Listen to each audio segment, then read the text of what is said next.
Hello， 大家好，又係我 NT 仔啊。T4 主幹路早喺2006年刊憲，但15年都起唔成。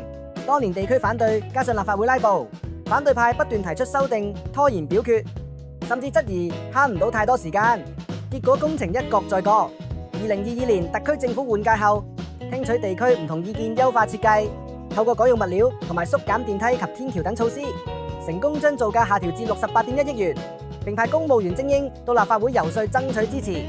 財委會最終成功通過撥款，整個過程有互動，無拉布。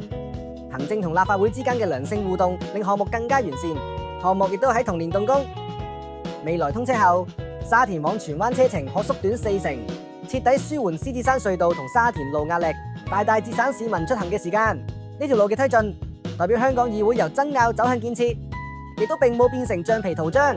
4年時間化解停滯10幾年嘅發展難題，想香港繼續暢通無阻，就要你一票同行。12月7日，一齊投出有為嘅香港。